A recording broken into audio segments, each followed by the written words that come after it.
Imagine this, it's the hour when the world exhales, the moon a soft lantern hanging low over a tranquil pond. Your body sinks into the bed, the sheets cradling you like moss on ancient stone. But sleep evades you, your mind a restless wanderer in the dark. Then, a gentle rustle, a leaf detaches from its branch, spiraling down in slow, hypnotic circles, landing without a sound on the water's surface. Ripples spread outward, each one a whisper of calm, echoing the rhythms of nature's quiet observers. This is the essence of the gentle naturalist, not the conqueror of peaks or the hunter of trophies, but the patient soul who finds solace in the subtle. For those whose nights are haunted by wakefulness, let the lives of Charles Darwin, David Thoreau, and John Muir become your nocturnal companions. Their stories of rhythmic specimen collection, slow forest hikes, birdwatching vigils, and pond-side contemplations weave a tapestry of tranquility, guiding your thoughts to drift like that falling leaf into deep, restorative slumber. Welcome to the Gentle Naturalist, Whispers from the Wild for Weary Souls, a serene narrative tonight. We begin with the foundations, the ultra-hook you've just experienced, an introduction to the gentle naturalist's ethos, and an in-depth exploration of Charles Darwin as our first whisperer from the wild. Once we're through, I'll pause and await your signal for the next chapter. Part 1, The Ethos of the Gentle Naturalist, a Refuge for the Restless Night. As you settle deeper, feel the subtle rhythm of your breath mirroring the ebb and flow of a forest stream, slow, unhurried, eternal.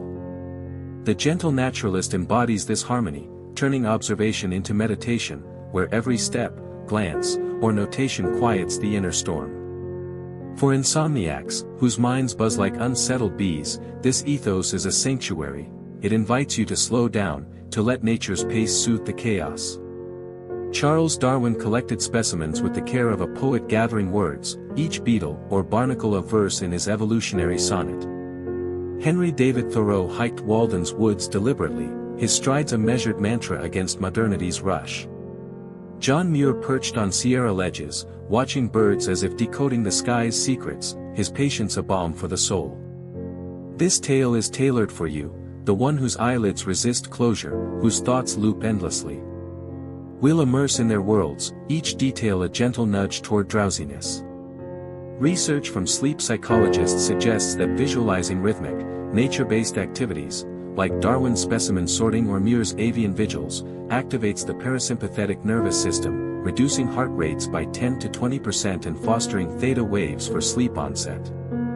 Let these naturalists' quiet pursuits envelop you, their whispers dissolving tension. We start with Charles Darwin, the voyager whose Beagle journeys and Galapagos reflections birthed evolution in the hush of contemplation.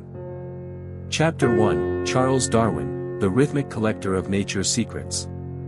Picture a dimly lit study in Down House, Kent, around 1859. The air carries the faint scent of preserved specimens, earthy, tangy, like a forest after rain. Charles Darwin, a man of 50 with a thoughtful beard and kind eyes shadowed by chronic illness, sits at a cluttered oak desk. His hands move with deliberate grace, sorting barnacles under the soft glow of an oil lamp. No frenzy here, his creation is a symphony of slowness, each action a breath drawing him, and now you, closer to peace. For the sleepless, Darwin's method is a lifeline. His rhythmic collection of specimens teaches us to embrace the night's stillness, transforming wakefulness into a voyage of quiet discovery. Born in 1809 in Shrewsbury, England, to a wealthy family, young Charles was drawn to nature's whispers from childhood. He'd wander fields, collecting shells and stones, his pockets bulging with treasures. But it was aboard the HMS Beagle from 1831 to 1836 that his gentle naturalism bloomed. As the ship's naturalist, Darwin didn't conquer, he observed. In the Galapagos, he'd hike volcanic trails at dawn, his steps measured to match the island's ancient rhythm. Imagine him pausing by a lava rock, spotting a finch. He'd watch for hours, noting its beak in a leather-bound journal, the sun's arc his only clock. Insomniacs know this vigil, the long hours when time stretches. Darwin turned it to purpose, his patient gaze on a single bird mirroring how you might focus on your breath, letting worries fade like distant waves. The rhythmic collection of specimens defined Darwin's life. Back in England, he amassed over 5,000 barnacles, classifying them in an 8-year study published as monograph on the Cirripedia. Picture his routine: each morning, or in sleepless nights, Darwin suffered insomnia from his illnesses, perhaps Chagas disease. He'd select a jar from shelves lining his study.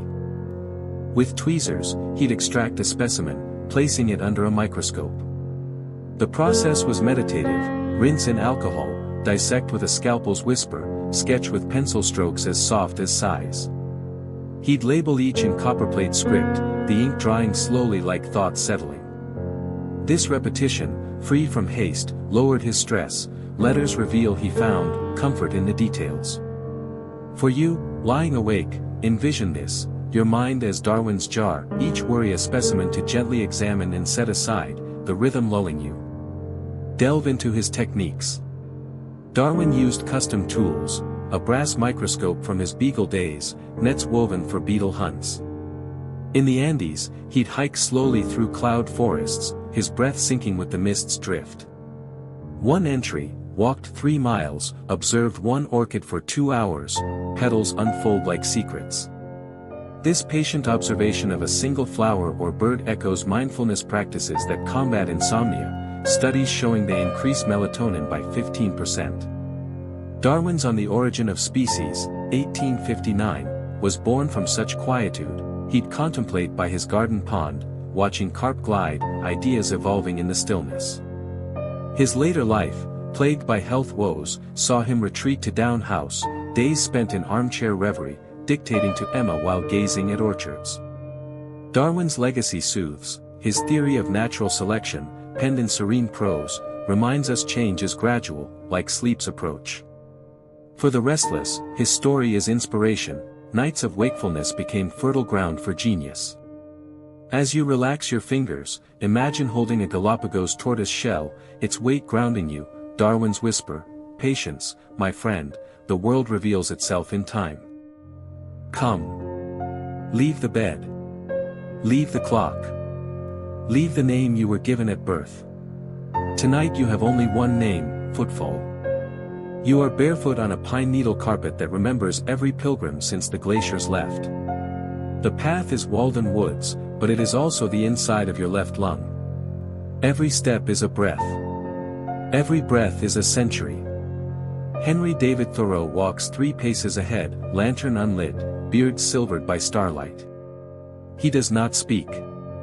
He simply slows until the forest slows with him, until the owls forget to hoot, until the moon forgets to move. 10 slow miles, 10 slow heartbeats, 10 slow minutes until the trees themselves lie down and the night becomes a hammock woven from moss and moonlight. Walk. Do not hurry. The path is teaching your insomnia how to kneel. The trail begins where the pond exhales. Walden's surface is black glass tonight, so still it has forgotten it is water. Thoreau pauses at the water's edge, slips off his shoes, and sets them side by side like twin canoes. He steps in. The pond receives him ankle deep, then calf deep, then knee deep, without a ripple. You follow. The water is the exact temperature of your blood. It does not cool you, it remembers you. He lifts 1 foot, slowly, as though lifting the moon, and places it 10 inches ahead. You mirror him. Left, right, left. Each print fills with starlight and vanishes before the next step arrives. The pond is erasing evidence of your restlessness.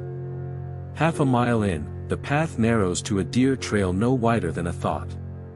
Thoreau stoops, brushes aside a curl of birch bark, and reveals a single white violet no larger than a tear. He does not pick it. He simply breathes on it, one warm exhale that lasts 7 heartbeats. The violet bows, then straightens, then forgets it was ever bent. He motions you closer. Place your cheek beside his. Feel the violet's perfume, cold iron, warm milk, the memory of your grandmother's apron. Hold the scent until your shoulders drop through the forest floor. Another mile, and the trees lean inward to form a cathedral of hemlock. Moonlight drips through the needles in slow silver coins.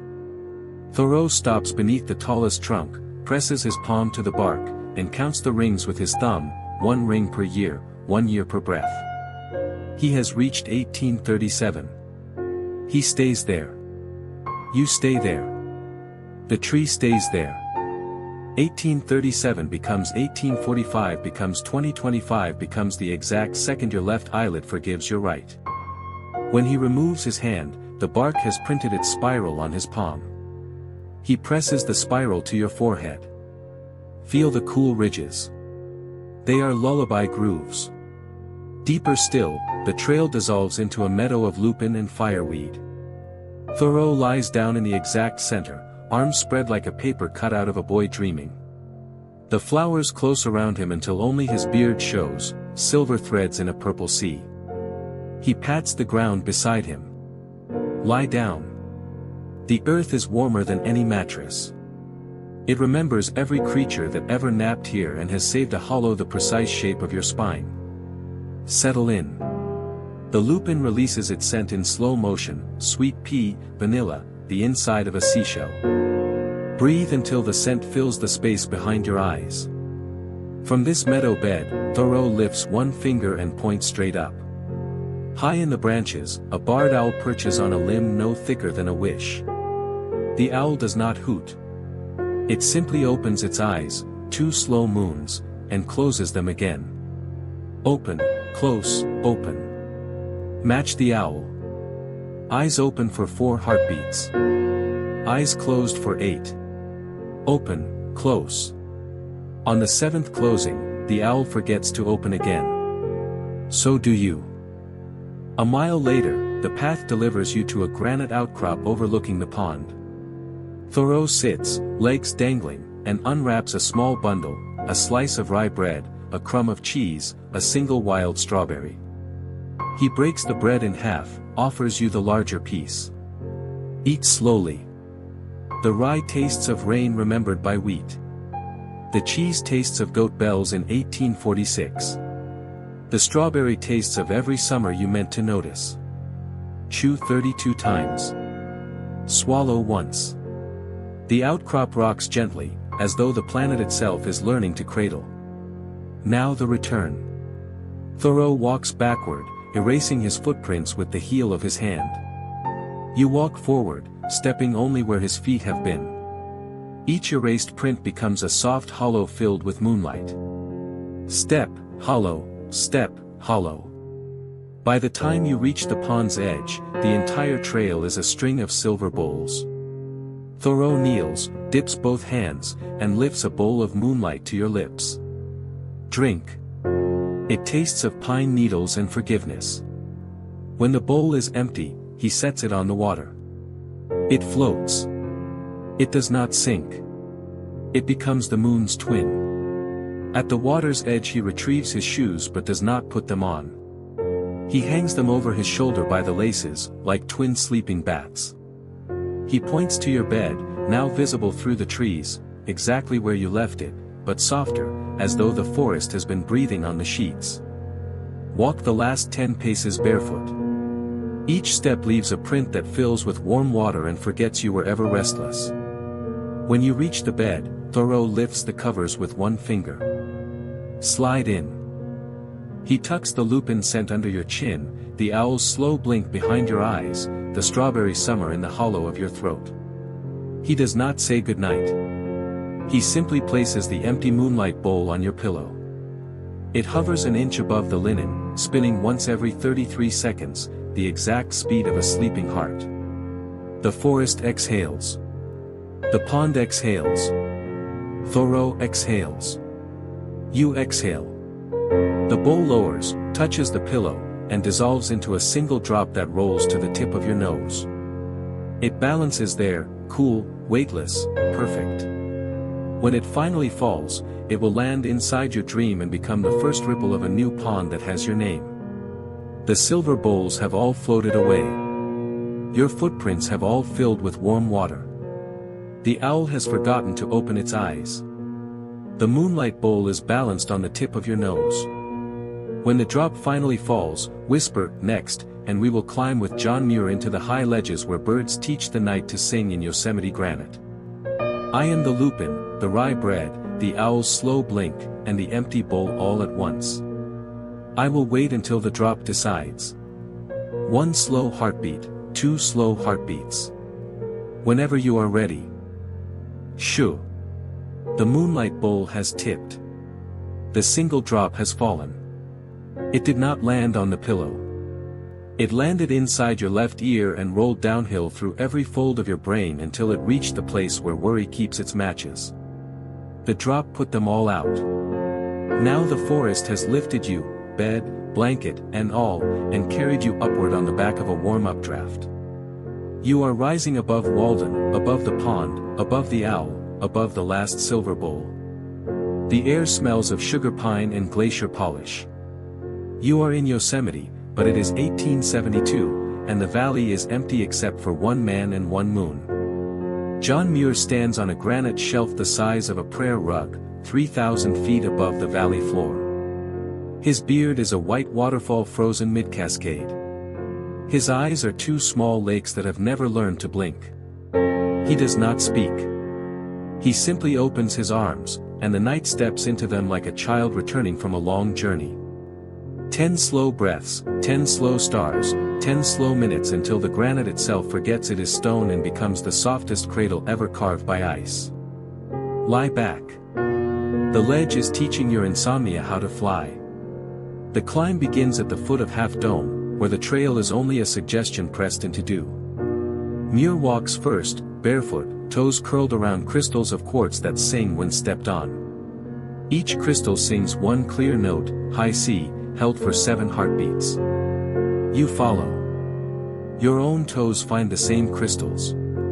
Step, sing, step, sing. By the 7th note, the valley has dropped away, and the only thing beneath you is starlight thick enough to walk on. Halfway up, the path narrows to a knife edge of moonlight. Muir stops, kneels, and presses his lips to the stone. He is listening for the heartbeat of the mountain. He hears it, a slow drum, 1 beat every 33 seconds. He motions you down. Place your ear beside his. Feel the drum in your teeth. Match it. In, 33, out, 33. The mountain is proud of you. Higher still, the ledge widens into a natural balcony. Muir lies on his back, arms spread, palms open to receive whatever the night decides to give. A single feather drifts down, great gray owl, tail feather, silvered by moon. It lands on his sternum and stays there, rising and falling with his breath. He pats the granite beside him. Lie down. The stone is warmer than any hearth. It remembers every glacier that ever kissed it and has saved a hollow the precise shape of your shoulder blades. Settle in. The granite releases its scent in slow motion, sun-baked pine, cold snow, the inside of a glacier's blue throat. Breathe until the scent fills the space behind your knees. From this balcony bed, Muir lifts 1 finger and points straight up. High in the sky, a peregrine falcon circles once, twice, 3 times, slow motion, wings cupped like cathedral doors. The falcon does not cry. It simply opens its beak and lets the moonlight pour out in a single silver note. The note falls for 11 heartbeats and lands on your forehead. Feel the cool weight. It is the exact temperature of forgiveness. A mile higher, though distance has forgotten its name, the ledge dissolves into a hanging meadow of alpine forget-me-nots. Muir sits cross-legged in the center, unwraps a small bundle, a crust of sourdough, a sliver of smoked trout, a single huckleberry. He breaks the bread in half, offers you the larger piece. Eat slowly. The sourdough tastes of 1869 campfires. The trout tastes of Merced River at dawn. The huckleberry tastes of every summer you meant to taste. Chew 44 times. Swallow once. Eye the meadow rocks gently, as though the planet itself is learning to cradle. Now the descent. Muir walks backward, erasing his footprints with the heel of his hand. You walk forward, stepping only where his feet have been. Each erased print becomes a soft hollow filled with moonlight. Step, hollow, step, hollow. By the time you reach the valley floor, the entire trail is a string of silver bowls. Muir kneels, dips both hands, and lifts a bowl of moonlight to your lips. Drink. It tastes of glacier milk and forgiveness. When the bowl is empty, he sets it on the Merced River. It floats. It does not sink. It becomes the moon's twin. At the river's edge he retrieves his boots but does not put them on. He hangs them over his shoulder by the laces, like twin sleeping eagles. He points to your bed, now visible through the pines, exactly where you left it, but softer, as though the valley has been breathing on the sheets. Walk the last 10 paces barefoot. Each step leaves a print that fills with warm water and forgets you were ever restless. When you reach the bed, Muir lifts the covers with one finger. Slide in. He tucks the falcon's silver note under your chin, the forget-me-not scent behind your eyes, the huckleberry summer in the hollow of your throat. He does not say goodnight. He simply places the empty moonlight bowl on your pillow. It hovers an inch above the linen, spinning once every 44 seconds, the exact speed of a sleeping heart. The valley exhales. The river exhales. Muir exhales. You exhale. The bowl lowers, touches the pillow, and dissolves into a single drop that rolls to the tip of your nose. It balances there, cool, weightless, perfect.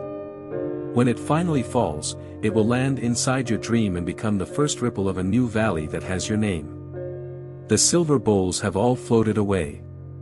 Your footprints have all filled with warm water. The falcon has forgotten to open its wings. The moonlight bowl is balanced on the tip of your nose.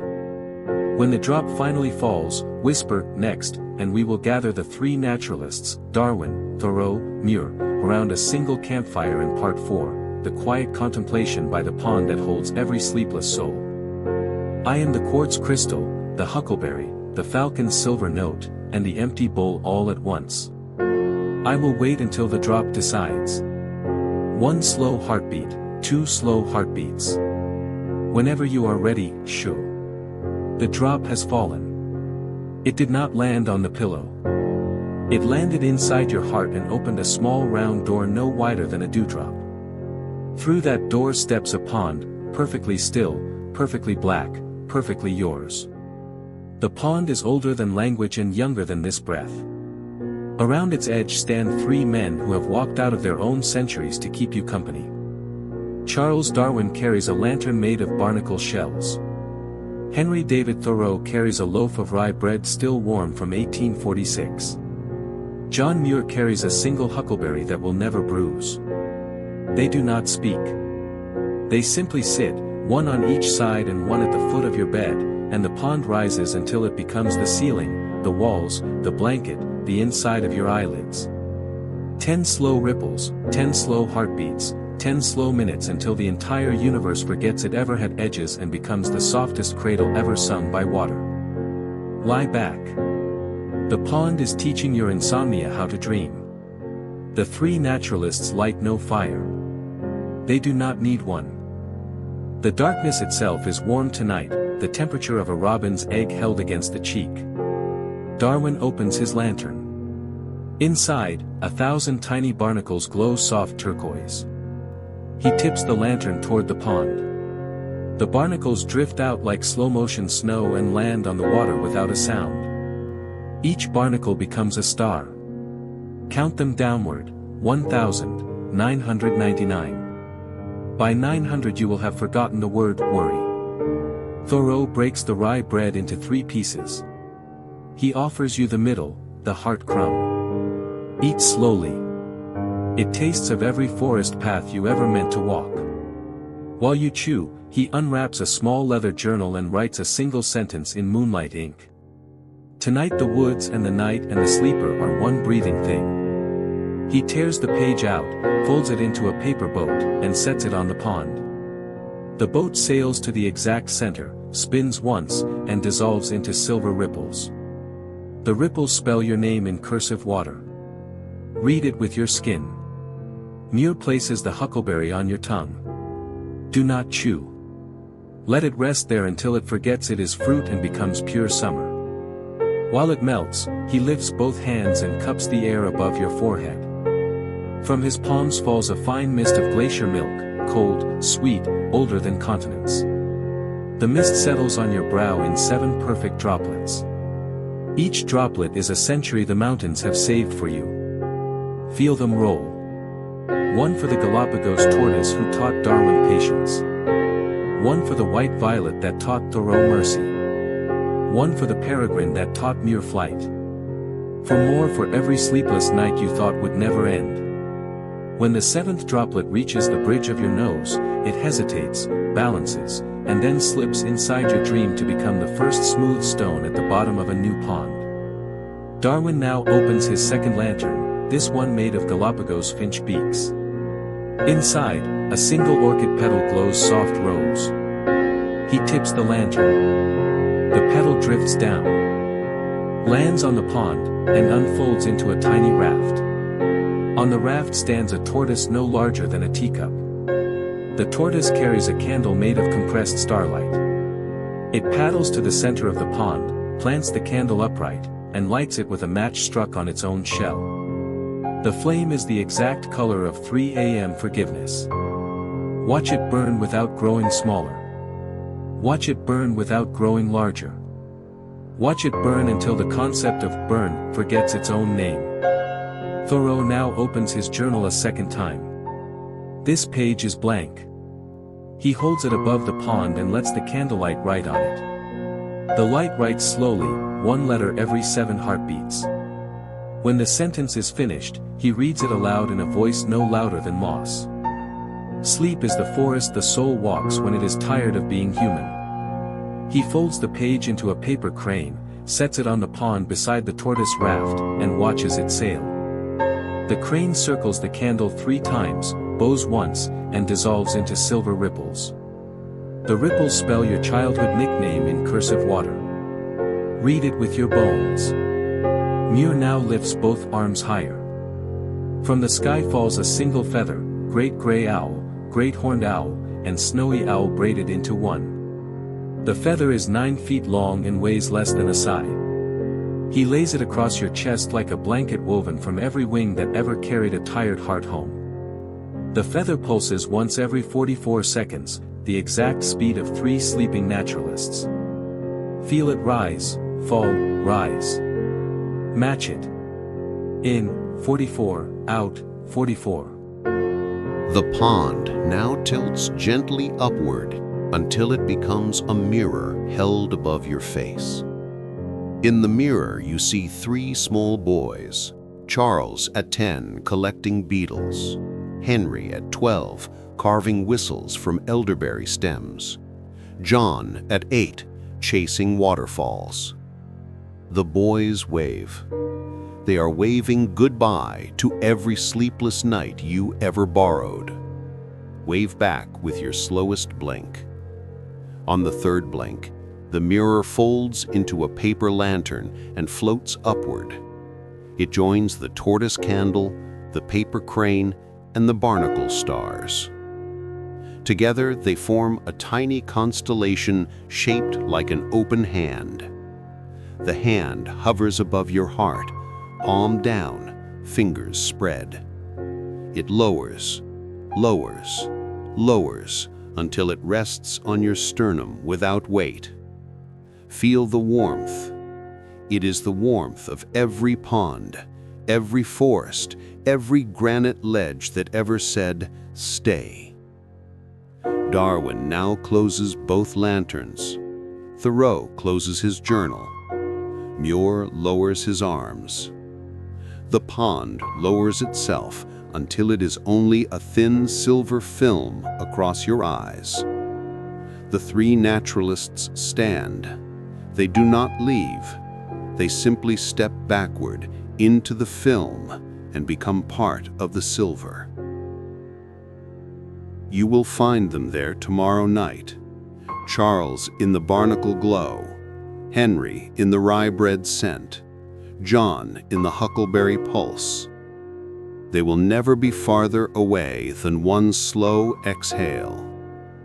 The feather blanket lifts, folds itself into a single white violet, and places itself behind your left ear. The tortoise candle gutters once, then steadies into a soft, eternal flame. The paper crane circles your head 3 times and dissolves into warm rain that falls upward. The barnacle stars dim to the exact brightness of 3:07 a.m. mercy. There is nothing left to do. There is no one left to be. There is only the pond, the violet, the flame, and the slow silver film across your eyes. The film thickens, thickens, thickens, until it becomes the softest blindfold ever woven from water and starlight. Behind it, the 3 naturalists sing in one voice, no louder than 3 heartbeats braided together. Sleep, gentle soul. The specimens are catalogued. The trail is erased. The ledge is warm. The pond is you. You are the pond. Good night. The blindfold tightens gently, then loosens, then forgets it was ever separate from your skin. The violet behind your ear opens and releases one last perfume. Cold iron, warm milk, glacier milk, huckleberry summer, and the inside of every seashell that ever cradled a tired heart.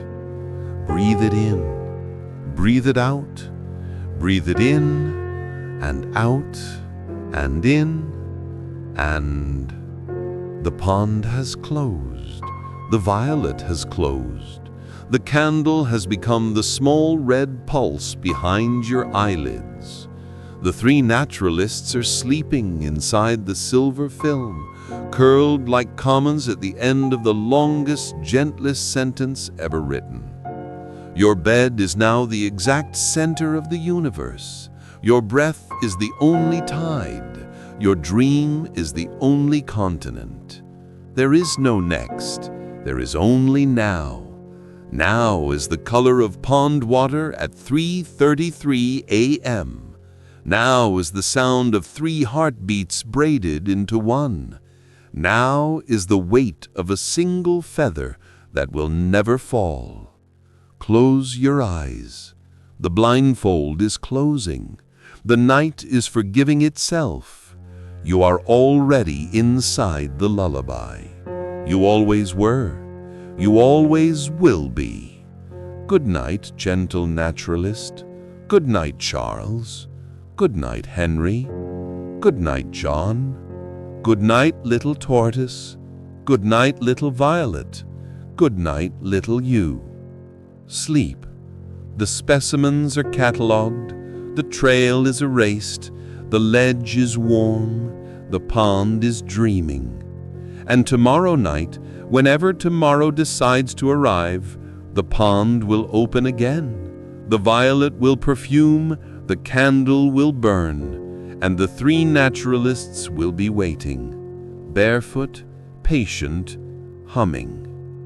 They will walk you home through every forest, every granite shelf, every sleepless night you thought would never end.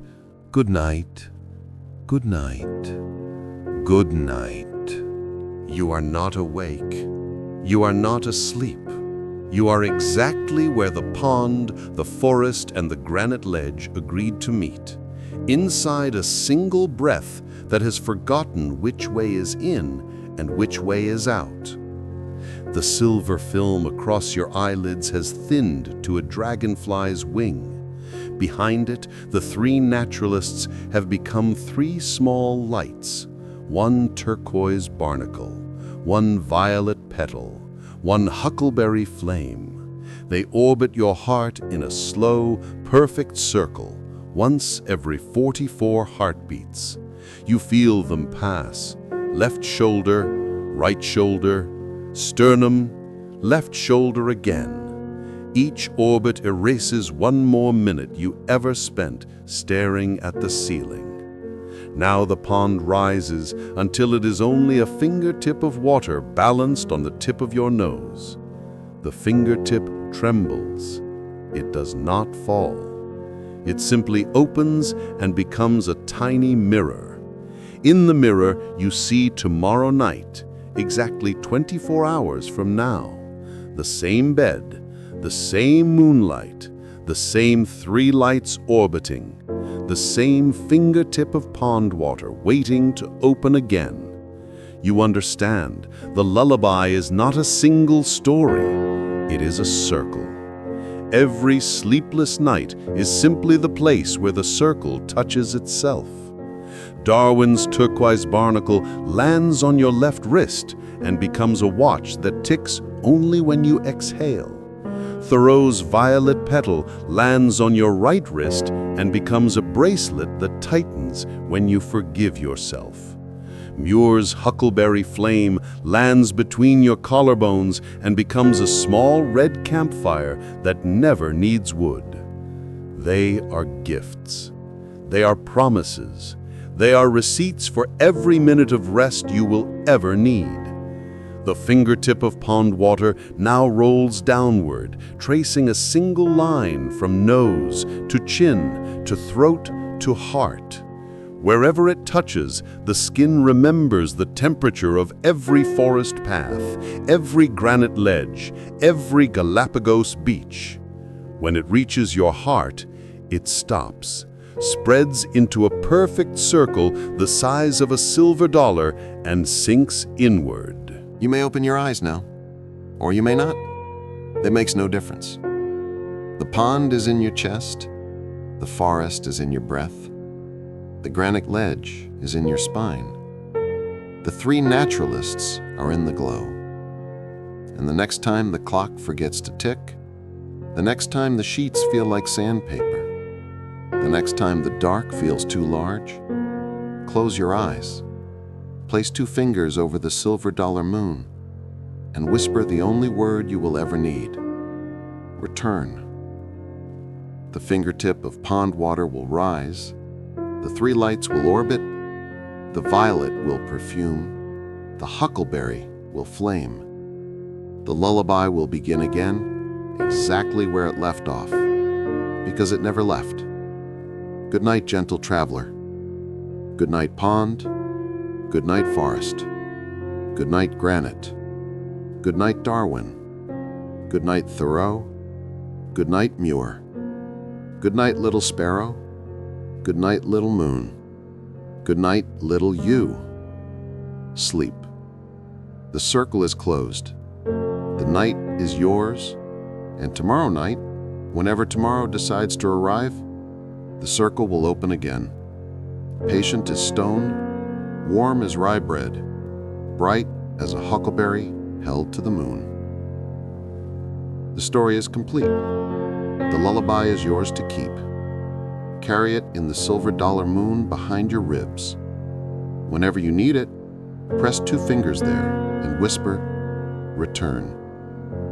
The pond will answer, the naturalists will walk, the night will open its arms. Good night. Good night. Good night.